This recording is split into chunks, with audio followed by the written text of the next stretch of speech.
તો હર હર મહાદેવ મિત્રો, સ્વાગત છે તમારું આપણે નવા એક બ્લોગમાં। તો હવારના પોરમાં બેહી બેહીને રામ જાણે કેમ કંટાળો આવતો હતો, ખાહડા પીને હાલ્યો ગયો નીચે ને તાતો દેખાણો એક લીમડો ને લીમડામાંથી કાપી લીધું દાંતણ ને દાંતણ ભીનાવી દીધું મોઢામાં। હવે ખમો તો પછી ધમબપોરે દાંતણ કરતો કરતો આવી ગયો બારે, પણ બારે કોઈ નતું મારા સિવાય, એટલે બેહી ગયો ચાલીમાં મંડ્યો દાંતણ કરવા। આ દાંત તો કાંક વધારે જ મીઠું હતું, મને કંટાળો આવતો એટલે નાખી દીધું।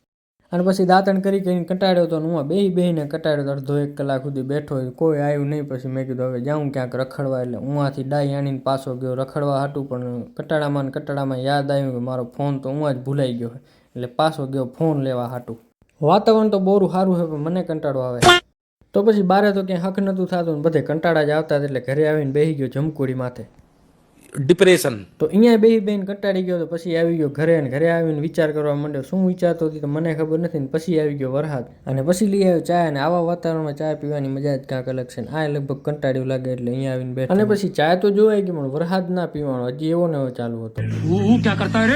તો પછી વરસાદ જોઈને એક ને એક ઠકાણે બેહીને આવતો હતો કંટાળો, અને કંટાળામાં લાગી ગઈ ભૂખ, તો જાદુ કરીને મંગાવી લીધો લાડવો। તો જાદુથી મંગાવી લીધો લાડવો, ને વરસાદ ખાતા ખાતા લાડવો જોઈ નાખ્યો। અરે કહેના ક્યાં ચાહતે હો? તો પછી લાડવો તો જોવાઈ ગયો એકદમ હારામાં હારી રીતે, પણ વરસાદ હજી ના ખવાણો। તો પડી ગઈ આમને હાંજ, ને વરસાદ થઈ ગયો હે ધીમો થોડો, પણ મને હવે હાંજ પડીને ટાઢ વાહેરી, અને તમે ક્યાંય ભાગી ન જતા હો, લાઈક કરતા જાજો। હાલે હા, ફોન પડી ગયો।